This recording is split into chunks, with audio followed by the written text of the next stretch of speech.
It speaks to the character. When we go, yeah, she messed that up. I'm going to tell him. She did it. Yep, I'm letting him know. Or this gives me the right to go off on her.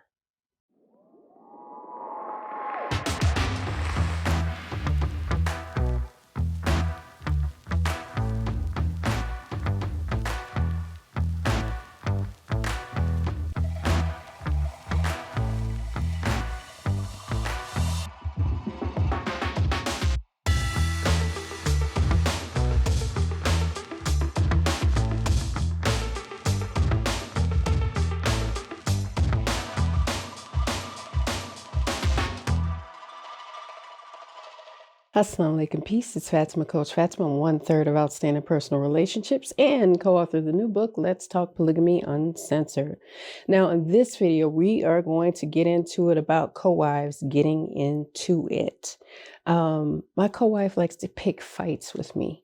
There's so many wives, and I've been noticing this, that say that their co-wives nitpick and pick fights with them. And I'm going, why though? And just some backstory for those of you that are new and don't know. My co-wife, Coach Nyla, and I have never had a dispute, an issue, a feud, a fight, yelling match, screaming, none of that. If we did have anything that we needed to talk about as far as getting clarification, we did that. And we've always been cordial with one another. And initially, I wasn't talking to her because I didn't see where polygyny was something for me. I felt like it was something for Coach Nazir, our husband. And so I didn't have anything to say. And she knew that. She knew that. And one thing she did that was really great was that she gave me my space, because her not giving my space would have not ended well with me. And one thing he knew about me before he married her is that he couldn't marry anyone that would bring drama, because I wasn't going to bring it. I've never fought over him in my life, even when we weren't Muslim. Nope, not going to do it, not going to ever do it. He's a grown man and he doesn't belong to anybody but his Lord. So I'm going to swing at somebody or hit somebody. Now, one thing that I did know and I appreciated is, like I said, she gave me my space and it felt good. I'm like, you know what? She knew enough to know that I needed it. But one day she contacted me and it was a really nice text. And I said, it must have took a lot of courage for her, because I've been told I'm intimidating. And that's typically been said by people that I don't like. That I don't like. And I have a reason why.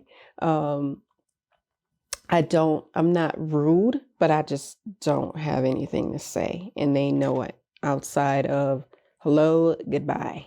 But for her, she had sent me a text and she had said, before my nerves get the best of me, she kind of wanted to talk to me. And I think I asked her, I either said, I'm just a person. Don't let you shouldn't be nervous or anything like that. Cause I don't want to make people nervous. That's not the goal. That's not my goal. I'm an extrovert. I don't like confrontation. That doesn't mean I'm not good at it, but I don't like it. I don't like when people feel like ultra uncomfortable around me. And I had to understand that my silence, was uncomfortable, and it wasn't like stonewalling. It was just, I didn't have a conversation for her. I didn't have any like jokes to tell. I didn't have any of that stuff. It was a smile, it was a hug, and then I just kind of got out the way. That's what I did. I'm not going to sit up here and act like I didn't. That's exactly what happened. And some people kind of tease me about it. Man, if I was you, I probably would have I said, well, you know what? Honey, you need to grow up, because I hope I do hit somebody about what a grown man wanted to do and did it. I hope I do. Because understand that if I had any beef or had any issue, it was with my husband. I wasn't married to my co-wife. So to approach her in such a way about someone that could have said no, or that could have said not ready yet, or no, maybe another time. I don't know. I don't know what the men have to say. I'm not a husband, but Understanding that I needed to have a certain level of maturity, and nitpicking every little thing that she did or does was not supposed to be something that I was willing to invest my time in. Outside of being a wife, I'm a mother, I'm an entrepreneur, artist, and I'm an author. And I love designing clothes. I don't have time, nor would I make time to nitpick another grown woman just for sport, just so that she can get in trouble, just so he can see a flaw in her, just so I can feel better. Because what happens is it speaks to the character of a person when they do that. It speaks to the character. When we go, yeah, she messed that up, I'm going to tell him. She did it. Yep, I'm letting him know. Or this gives me the right to go off on her. You know what I'm saying? And I find it very disturbing and, again, very unattractive when women go against each other as wives. Now, defending yourself from physical violence, yeah, I get it. Or slander, I get that. I get it. But I mean, and I'm talking about into the people that sit there and just look for stuff and examine and try to find something wrong just because another wife is there. See, I was the opposite. I want to find what's right about you. I want to find what's right about you because I don't know you. I know of you, but I don't know you. So, and I would hope and invite any wife or subsequent wives behind Coach Nyla, if there's any, to do the same for me. To do the same for me. Let me see what she's doing that's right. Let me see what she's doing that I'm comfortable with. Not right in that I'm going to make her wrong. Not that. I give an example. One thing that, again, that Coach Nyla did, she gave me space. I was like, I love it. I was like, I love it. She knows pressing me or trying to get me to talk to her is not going to work. And then she tried something. She said this before. She did gifts. Some gifts were on the money. Some gifts were not on the money. And I remember my daughter saying, that's so nice that she got you this, but you probably wouldn't buy anything like this. And I said, well, she don't know me. So she doesn't know. And her gifts were beautiful because she bought them for me with the intention of letting me know that it was okay to have a relationship with her. So I looked at those beautiful gifts, although now she kind of knows what I like. She's good at gifts. She's really good at them. But her effort and the love and the time and the money and the intention, and she wanted the relationship to be healthy. I loved that about her. I loved the fact that she took the time to think, okay, what can I offer? Assalamu alaikum. Peace. I'm Coach Fatimah, one of the co-founders of Outstanding Personal Relationships. And I'm here to talk to you about the Nourishing Fulfillment Counseling Program. What I do is help women from all walks of life obtain information in the areas of relationship wellness, emotional resilience, self-confidence, and inner discovery for best results for their future success. Growth is about implementation for best practices, for best results for your future. So the Nourishing Fulfillment Counseling Program is here for you to help you kind of weed through some of those negative thoughts of self-limiting beliefs so that you can move forward and attain your goals so that you live a truly fulfilling life. So if you want to join me for my Nourishing Fulfillment Counseling Program, be sure that you visit me at CoachFatimah.com for details and start your Nourishing Fulfillment Counseling session today. I'll see you and I look forward to working with you. Assalamu alaikum. Peace. You know, and it wasn't this thing where it was fake or trying to butter me up. I really think every gift that she gave was something that she knew I could use in like art supplies or a sketchbook or whatever the case may be, a piece of jewelry. I'm traveling the world and she had bought me this butterfly brooch and I can't find it. And I'm very particular about how I keep my belongings, and I'm very, very neat. I've been that way since I was a child. I blame it on dealing with Barbie houses and keeping doll houses straight, and I love doll houses. And because they're very meticulous things. So I think that's what taught me to kind of be meticulous about my stuff. I don't have OCD, but I like things organized. And I said that brooch fell off.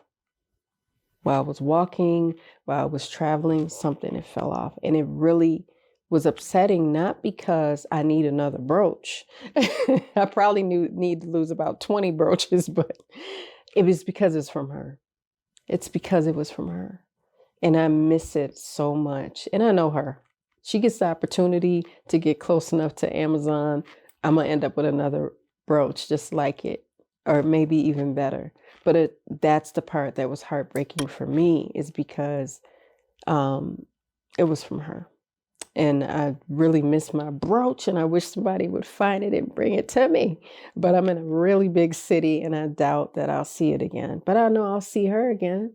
That's a good part. But she was so great at that.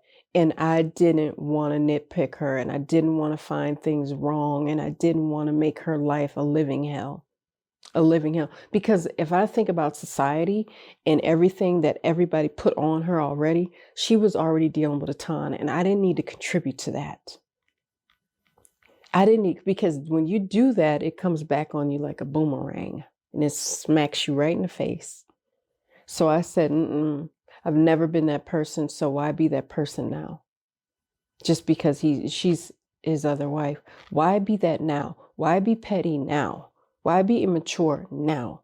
Part of being mature was knowing that if you're not ready to say something that's kind, be quiet. Because you never know who you're going to need. You never know who you're going to need. And I want people to hear me. I want wives to hear me. I've needed my co-wife when I never thought I'd need anything from her. After I found out they were married, I was like, that's for him. They ain't got nothing to do with me. But I needed her just as she needed me. So to have the arrogance to think, if that's in one's heart, that you never need your co-wife, and you might not. You might get out of this whole thing not needing a thing from her. But just know that co-wives have feelings, whether your initial wife, whether your subsequent wife. Some subsequent wives don't want to talk to initial wives, and some subsequent initial wives don't want to talk to subsequent wives.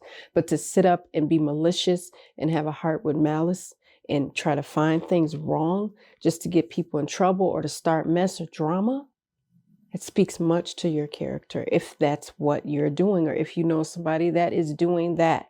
I don't know anybody's intentions. I don't know anybody's heart, but that's not the way to win in polygyny. It's not. So when people can sometimes see, and many husbands didn't initially see, the pattern that some wives have in trying to get the other one in trouble, but once it's discovered, it's very difficult.